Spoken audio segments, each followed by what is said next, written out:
ошанда айқаяға сүйіктелмен сөзді айтайын көкейге түйіп келген Жетісу алтын құрсақ мекенсің ғой қазаққа жампоздарды үйіп берген әйтеуір сен баптаған сәйгүліктер атыңды түсірген жоқ биіктерден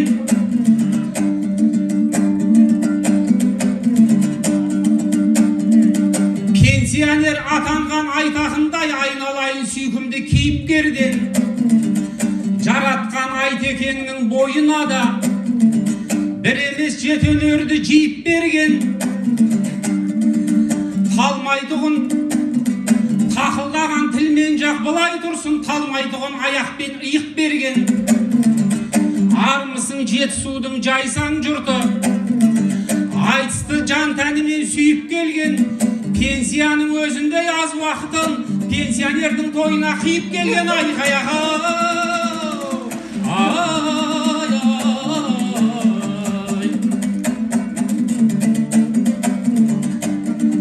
Жетісу қасиетті жерім екен Талдықорған киелі төрің екен өткенде осы аймаққа патша кепті президент өзің туған ерің екен келе сала айтақын қайда депті жұрттар оны қалайша жорыды екен патшамыз айтақынды негіздейді бұл да бір бұрынғының жолы мекен жағдайын сұрайын деді мекен Жандарбекті сұрайын деді мекен не де болса шаруа жедел шығар кемелұлы ақылға кемел шығар ел басқару әрине оңай емес бір тірліктің ыңғайы кеген шығар жер тепкен жер теуіп айтысатын айтақынмен жүздесуде патшаға бедел шығар айтақынның екпінін пайдаланған қасекең саясатқа шебер шығар айдағанға жүрмейтін әкімдерді тепкілетіп алайын деген шығар айқаяға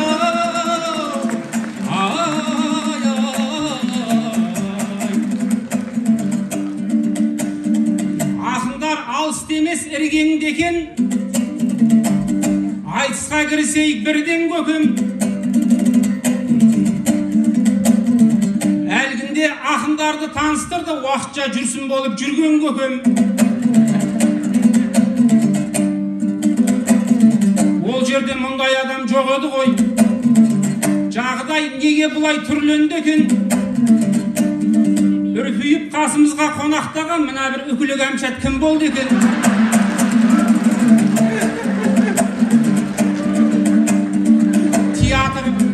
бір әлем ғой шарайынадай ішінде әртістер жүр талай бірақ мына әртісті танымадым көркіне көзім талды қарай айтақын жайлы қойылым болады деп еді сол әлі бітпеген бе қалай қойылымға шығатын бір әртістің айтысқа қойып кетті абайламай бөтен адам жайланғасын дені сау адам қайтып ойланбасын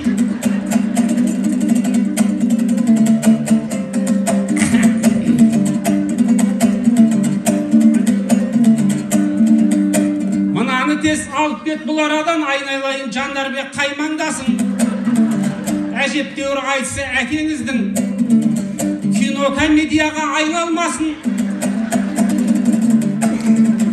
ағайын кешіріммен қараңыздар мұндай болады той болғасын айқаяға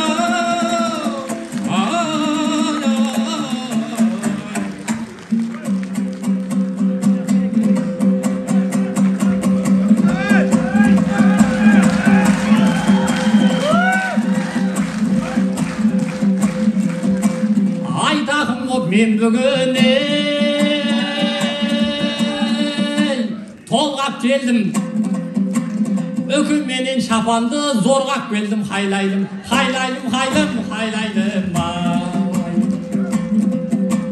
бек арыстың әкесіне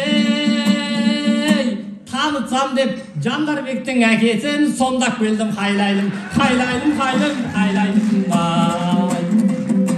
шапан кисе маңғайлы, бекарыстар бұлғайды. Айтақым боп шықпасам, ағамды кім жырлайды? Шоу деп міне осыны айт, кім көріпті мұндайды? Жан демеңіз адасқан, образы жарасқан, мен секілді адамды, мен секілді әртісті театрдан қумайды. Алатауға ексеңде екі айтақым тумайды. Мақамында апшықсам, шапанында апшықсам, айтақымды көргенде көрермендер шулайды. Хайлайым,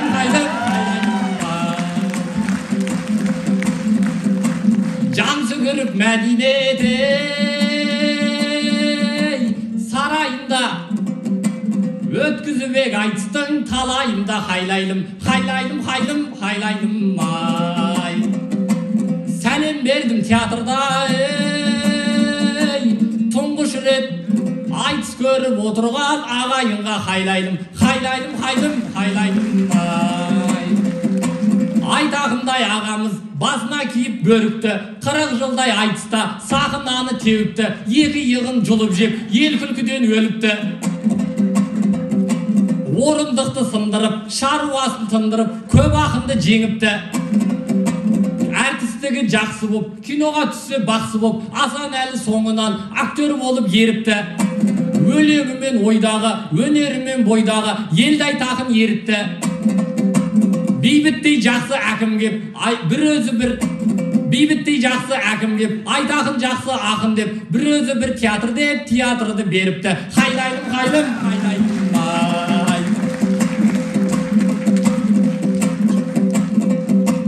Айтақымды үкімет ойлап беді, 30 жылда ескермей қоймап беді. Хайлайлым, ай. Тоқайыптың өзі демей, Қазақстанның болды аса данышпан қайраткері. Хайлайлым, ай. Кемелұлы басқарып, қуанып жүр рас халық. Еңбек ерін сыйладық, Шәмшатамды еске алып, Шағаныттай тұлғаны марапаттап тастадық. Айтақымды ескеріп, медаль беріп, кеш беріп, ел ақыны екенін енді ғана растадық. Бұл да көңіл әйтпесе, жатқан жоқ ешкім аш қалып, атақ алмай жүргендер құрметтелсе жақсарып, жаңа Қазақстан дегенге енді сене бастадық. Хайлайлым,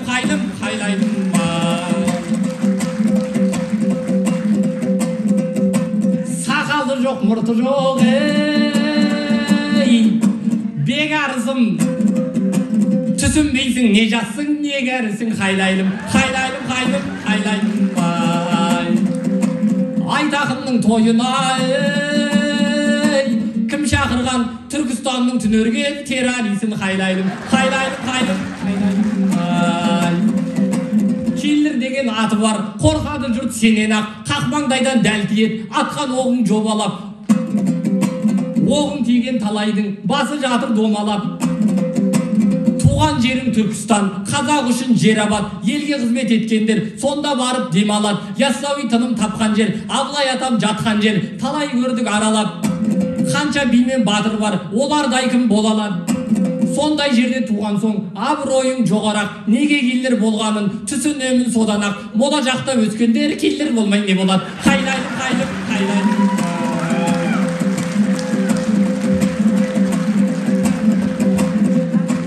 Күндіз түні бомбылап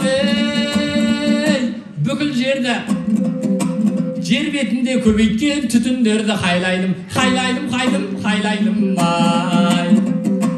Зеленский секілді күліп жүрем, сапсары боп садарып, Путин келді. Хайлайлым, ай. Соғыс емес ағайын, тыныштықты қолдаңдар. Ядро бомбасы бар, ядролық Путиндей пәле шалдар бар. Бірдеңені бүлдірет, бұл күнде шал болғандар, сен де шалдың бірісің. Әр сөзіңде қорлау бар. Президент емес ақын боп, не ядроң не атым жоқ, тарсылдатып жаратын сенің қандай бомбаң бар. Хайлайлым, ай. Маған неге жүк қылған бекарыстай ағайда, бекарысты жегуге мені неге қинаған, бұны жеңу оңайды. Жандарбекті жығатын, Балғынбекті қыратын, Айнұрдайын кемпірді, Сағын адам қуатын, Айдақынның дұрлыдай немересі жарайды. Қайлайды, қайлайды.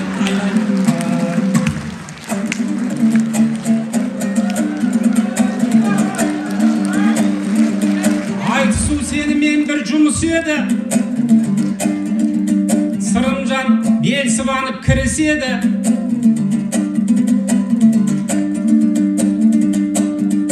Айтақын немересімен айтыс дердей, шырағым артың недіге қуыс еді. Дәл мұндай Алматының шаласынан Жандарбектің баласы дұрыс еді. Қанша жыл сахнада саят құрдым, саяқ жүрген талайды тоят қылдым. Кейлерде қытығыма тие берме, маңдайға тиіп кетер таяқ бір күн. Айтақынның образын ашамын деп, 40 қат бар бетіңді бояттыңдың. Үкіметтің киімі үстіңдегі, оны да прокатқа жаяп тұрдың. Кейлер құсап көзіңді құртам десем, тамағының астында таяп тұрмын. Өзіңе жаным ашып баратқан жоқ, үкіметтің үкісін аяп тұрмын. Айқаяға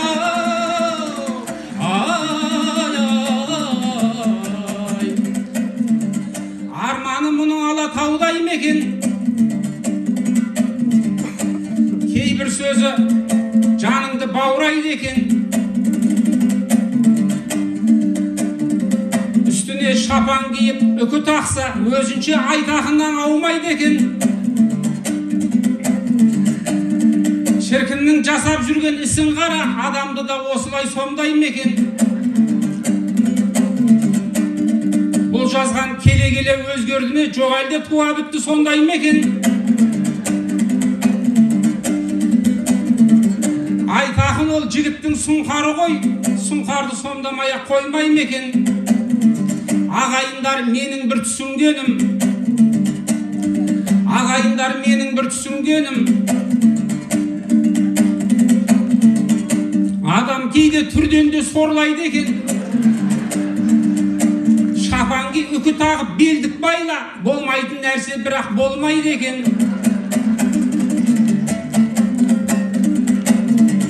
Ең сүйкімді адамның образы да сырымды сүйкімдете алмайды екен. Айқаяға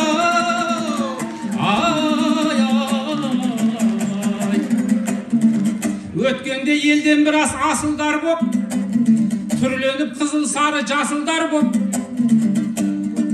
топырлап Стамбулға тойға бардық, Айнұрдың абыройын асырған боп. Асаба ортаға кеп айғай салды, бишілер қане биге басыңдар деп. Сонда мынау ойқастап атып шықты, менен басқан алаңнан қашыңдар деп. Тұмсығымен жердіреп одан қалса, тоңқайып билеуден де тосылған жоқ. Ішімізден дем алып біздер тұрдық, Құдай сақтап, абыройы ашылған жоқ. Өмірі мұндай биші көрмедік деп, түріктер таңданысын жасырған жоқ. Ойбай, бұл биші емес қой, ақын деп онымызға бір адам қосылған жоқ. Одан бері 3-4 ай өтіп кетті, елде біраз аламан тасырлар боп. Той туралы әңгіме басылғанмен, би туралы әңгіме басылған жоқ. Қадамы құтты болған, нұрлы болған, Стамбулға биімен үлгі болған. Ағайын айыстан соң тойға кеңдер, адамды көргін келсе шын қуанған. Ататүрік еліне арман болған, сырым биші келеді мың бұралған. Айқаяға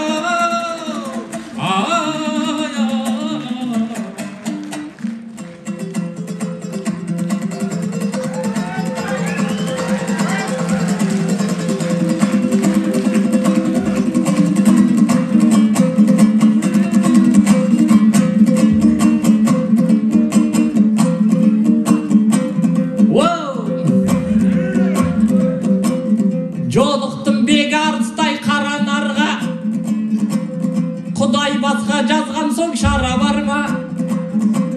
Арыстанның аузына баратырмын, аяқ қу егелік қыз балаларға.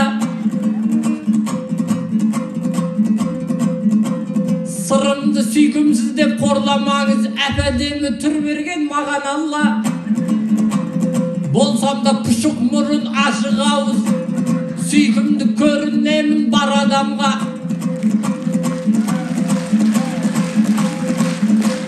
Жандарбектің қорлығы аз болғандай қорлық көрдім Бекарыс ағадан да. Әйтеуір ұсқынымды жақтырмайды қызық көздер шыққанда аламанға. Мәселе түрімді емес Құдай өзі қызық көз бередіші тар адамға.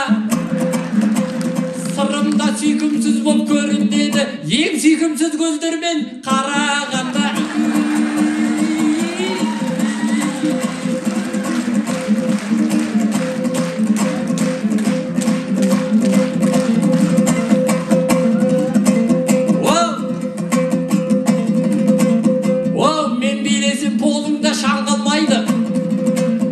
Оған таңдай қақпайтын жан қалмайды. Бекарыс байқап тұрмын қызық көзің бейімді бір көруді армандайды. Бірақ тойда билеймін дей алмаймын, жетісту бірек дақсқа алданбайды. Орындық сындырғанша билеген айтақын көп айтыстан алған бәйгі. Хайлайлымды тудырған жетісуда төбеммен шырайды алсам сән болмайды. Айтақындай бейшінді көрген халық анау-мынау бейшіге таңға алмайды. Хоп, хоп, хоп.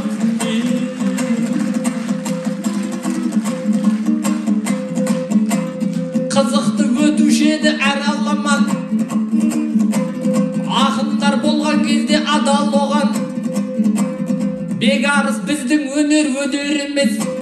Адам болса айтысты саралаған.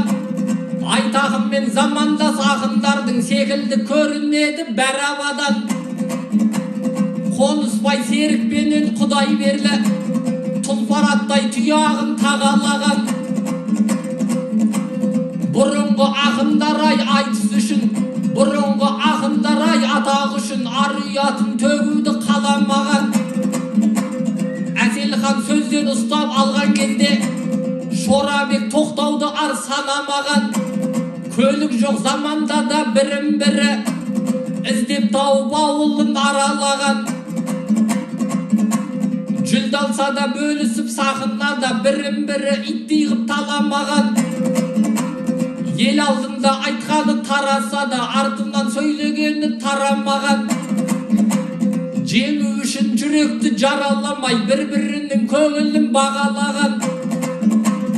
Әуелі ақын емес адам болған, жақсы ақын бола алмайды жаман адам. Жүлден ойлап көңілді таптап кетпей, көңілді ойлап жүлдеге қарамаған.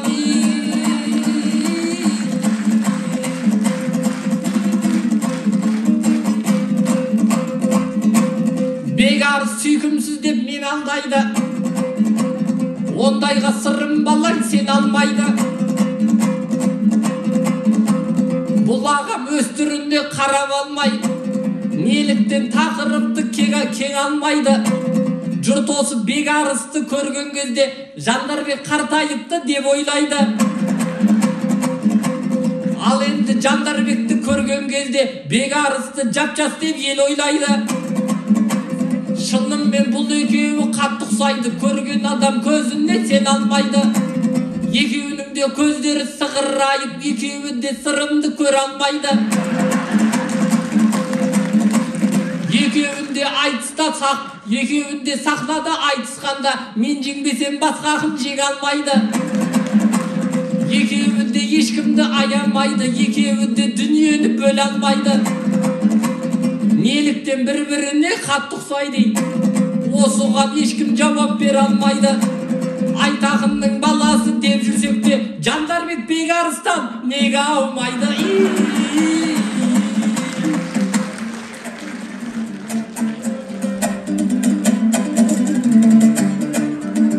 Өнерді қалай ғана ұштамаймыз, алайда халықтан тыс ұстамаймыз.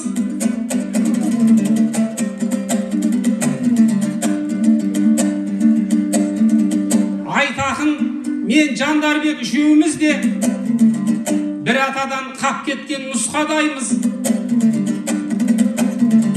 Адамдарда ұқсастық бола береді, біз оған қысылмаймыз, қыстамаймыз. Үшеуміздің ең басты бақытымыз, үшеуміз де сырымға ұқсамаймыз.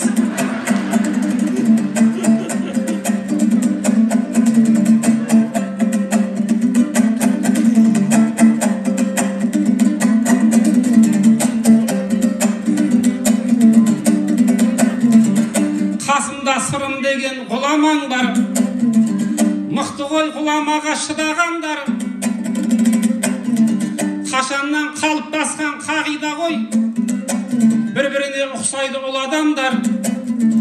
Бір-біріне ұқсау былай тұрсын, адамға ұқсамайды бір адамдар.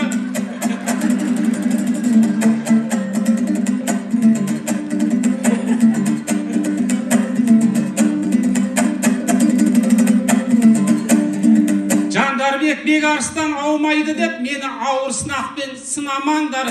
Жалпы маған Жандарбек бөтен емес, ағайын арғы жағын сұрамаңдар. Айқаяға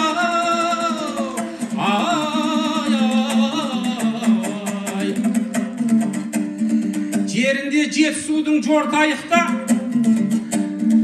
тақырыпты кішкене қортайықта.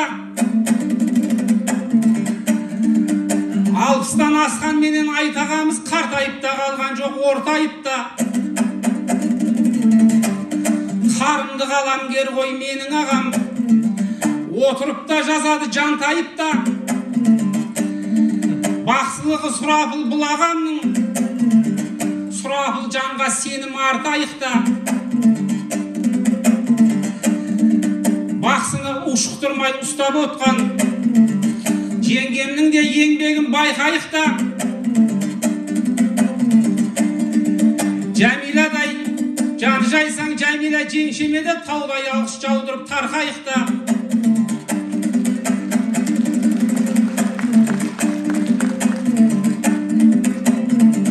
Еңбегі аналардың оңай емес, қадіріне бір жетіп қайтайықта. Бақсының бақсылығын айта бермей, жақсының жақсылығын айтайықта. Айқаяға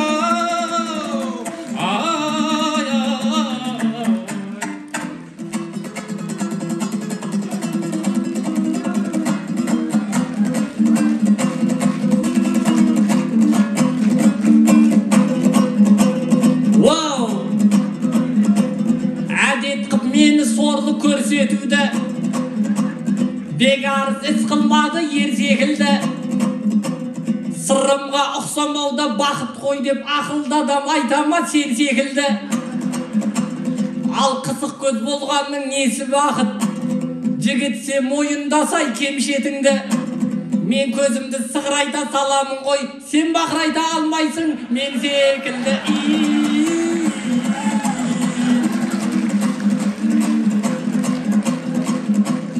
Бекарыстар білгені қылады екен, жеңгелерді жырлауға құмар екен. Жақсының жақсылығын айтайық деп, айтақын жаман деймей мына көкем. Бақсы деп айтақынмен ойнамаңыз, оның қазір ауызы дуал екен. Шәкірті умра көрген Жандарбекпен қажы болған Балғынбек жуан екен. Балғынбек айтыстың бас мүфтиі ғой, оқығаны хадис пен Құран екен. Сондықтан айтағыммен ойнай берсең, байғамасаң аузыңды ұрады екен. Айтағын шынымен бақсы болса, шәкіртім молда болып шығам екен.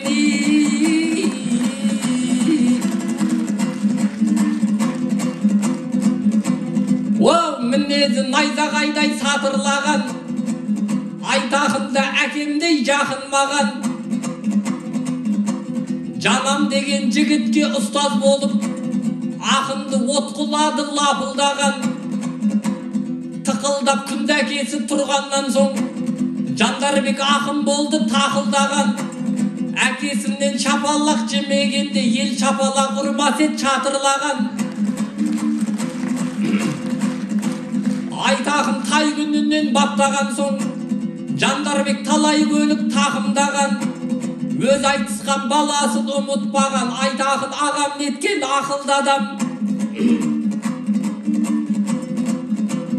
Отанға деген адал қызметін, отбасынан бастауды мақұлдаған, ұлттың рухын көтеріп қарық қылмас, өз ұлын өсіруді қатырмаған, сахнада елді қалай күлдіресің, үйінде жылап жатса қатын балаң.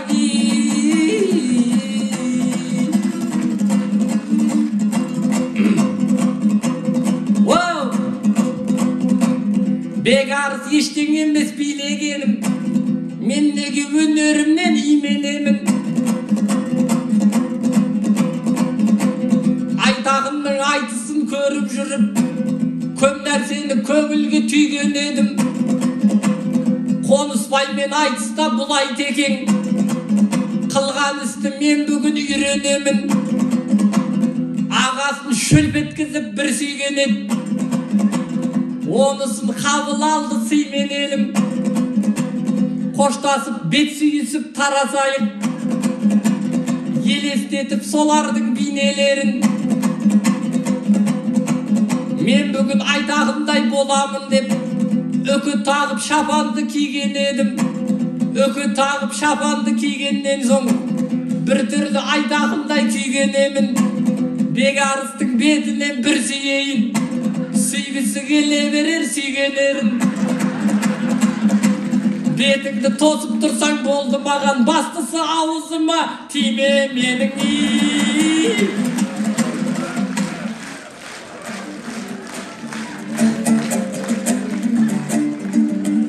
Сырымжан мылтығыңды оқтай тұрдың, алдыңғы ағаларды жоқтай тұрдың. Ағалар бет сүйісіп тарқатты деп, осы жерден кішкене тоқтай тұрғын. Ол бәлкім сол заманның заңы шығар, құпияңды ішіңе сақтай тұрғын. Бұрынғы ағаларды сыйлаған мен, ағайынмен ондайға батпай тұрмын. Апандай аузыңа қарағанда ақыры не боларын қақпай тұрмын.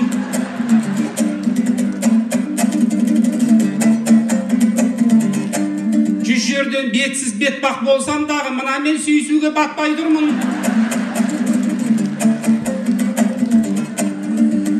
Біріміз бірімізге сенейікші, біріміз бірімізді демейікші.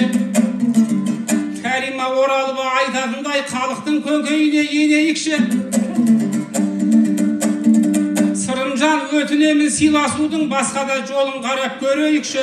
Айтақын сүйіпті де бөлеміз бе, сүйіспей-ақ сыйласа берейікші. Айқаяға.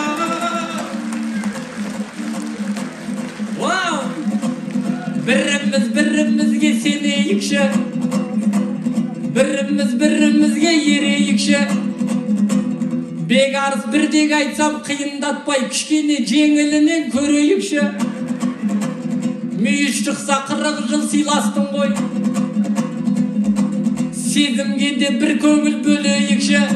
Сыйласу бет сүйуден басталмай ма, сыйласпай-ақ сүйіте берейікші.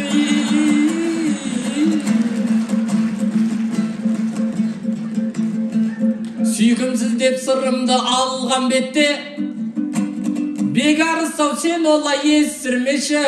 Негізінде Бекарыс жандар бетте, бір-бірінің әшейін көшірмесі. Ал мен арегил алмын, шапан әдегейіп алдым. Қадірін білмейді болар мендей табиғи жанның. Айтеке арегин алсың, соған халық иламсың. Осынау қызыл шапанды мен құсап бәрі киіп алсын. 70 жылдығыңда да осылай бәрі жиналсын. Рахмет.